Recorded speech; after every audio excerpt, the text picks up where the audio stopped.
Mr. Carmichael, do you see any change in atmosphere in the South? Do you think that we are approaching a more militant or revolutionary stage in the civil rights movement in the South?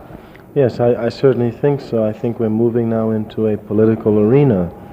And I think that what Negroes are now tampering in, what they're tampering with, will touch the entire country. To be very precise, for example, many Negroes who have registered to vote have been evicted from their lands in Lowndes County. People who have worked on plantations for 35, 40 years, because they've registered to vote, have been evicted. So that raises a philosophical question, not only for us, but for the whole country. Can property-less people be made as equal as property owners through the vote?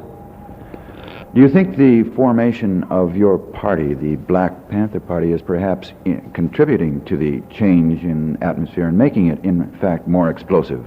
Yes, I certainly think so, because this is the first time in the country that Negroes will be organized for their own political interest, and they will form their own party and move along those interests as they see fit. It is unlike Negroes across the country who are registered in the Democratic Party but are not organized for their own interest. Now, what I don't understand is this. You are also a member of the Student Nonviolent Coordinating Committee. At the same time, you are organizing a group in the South which almost certainly will tend to contribute to violence, or at least counter-violence. Well, they won't contribute to violence. They will just be seeking their political rights, and they will have to defend those rights. Now, they will defend it the way the country defends its own rights, the way we defended in Vietnam, the way we defended it in World War II, the way we defended it in World War I, the way we're going to defend it in the Dominican Republic, I imagine. They will defend it the same way, violently. Greetings, brothers and sisters. Today, we will be honoring the black architect of the civil rights movement during the 1960s, Stokely Carmichael, better known as Kwame Ture, was born on June 29, 1941. He was a prominent organizer during the civil rights movement. Born in Trinidad, he moved to the United States at the age of 11 and became a powerful activist while attending the Bronx High School of Science. And Kwame Ture was a key leader in the development of the Black Empowerment movement. And Kwame Ture was the leader of the Student Nonviolent Coordinating Committee, SNCC. Then the Honorary Prime Minister of the Black Panther Party and the leader of the All-African People's Revolutionary Party. You've been accused of starting riots in different parts of the country. You've been accused of causing black people to rebel in different places. Did you really cause them to do that? Not at all. Not at all. I mean, I don't think... I mean, you went there and you made a speech and you left, and then all of a sudden they burned the city down, or they burned a certain area down. That's objective conditions. That's not Stokely Carmichael. Objective conditions. The objective conditions cause it. For example, if I came to Montgomery today and said, burn, baby, burn, it wouldn't happen. Why do you think that it would happen? Because the objective conditions today are not the same as they were 10 years ago, 8 years ago, 7 years ago, 6 years ago. In other words, you can do some things here today that you couldn't do 6 or 7 years ago. Precisely, precisely. So it's the objective conditions. 6 or 7 years ago, the contradictions and the oppression was so blatant. And at the same time, there were so many overt contradictions in the country. You were sending black men to fight in Vietnam for freedom and democracy from Montgomery, Alabama, and they couldn't even go downtown to a stupid 5 and 10 cent store and buy something. Those contradictions are too blatant. Once you show these contradictions out to the people, he said, now what are you going to Vietnam for when you can't even burn this thing down before you go to Vietnam? That makes sense. They can begin to understand that. Now, the contradictions, now what the power structure is trying to do is to blur the contradictions. See, like they have some black people on television. They have some black legislators here. They have some black elected officials here.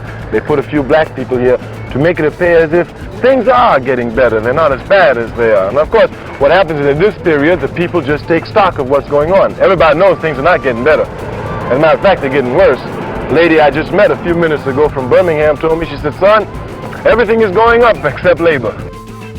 Our problem has been, as black people, we've always been concerned about white America, never about us. And what we've always thought is that white America equal the same interest as us. That is not true. We must now be concerned with us. Let me give you some examples. We always want to prove what good Americans we are. The very first man to die for the War of Independence in this country was a black man named Crispus Attucks. Crispus Attucks.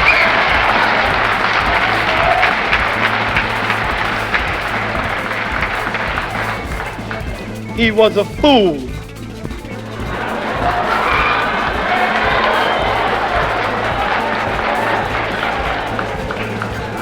Because here he was dying for white folk freedom, and millions of his brothers were enslaved in the very country. Oh, but we wanted to prove what great Americans we were.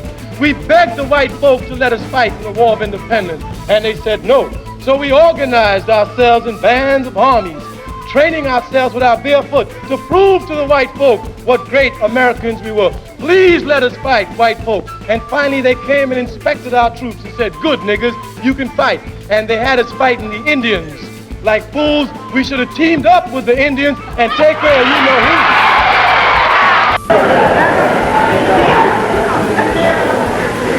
I'm trying to figure out which one belongs to the CIA.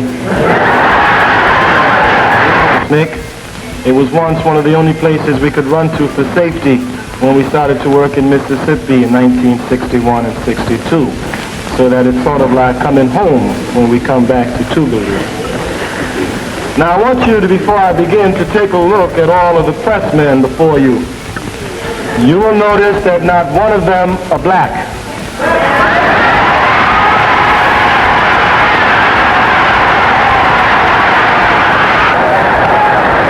And they are going to have the nerve tomorrow to call me a racist. Are you hear?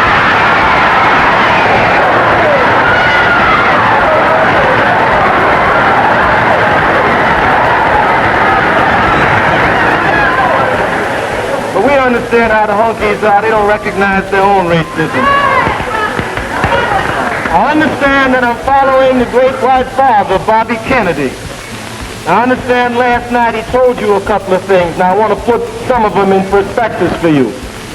When he said the world belongs to you, that comes from a great black man by the name of Frederick Douglass. He said the world belongs to the youth.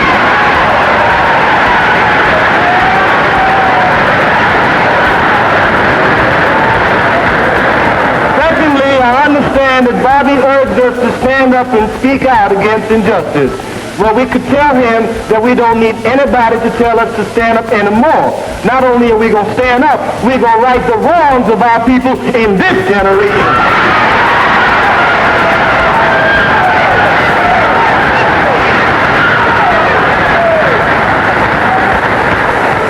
Our generation has the memories of the unpunished murders of Shwerney, Goodney, and of Medgar Evers. There are going to be no more unpunished murders.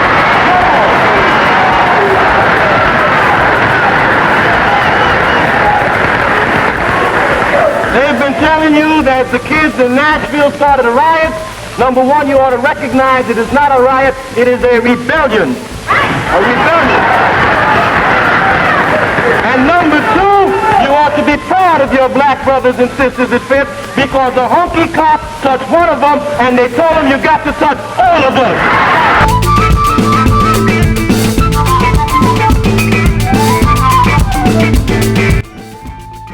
A quote from the Honorable and Kwame Ture. The secret of life is to have no fear. It's the only way to function. Brothers and sisters, let's honor this honorable black freedom fighter for helping us to destroy that fear. My name is Benoit Sherry, and please don't forget to like, share, and subscribe to this channel. Thank you very much, and peace out.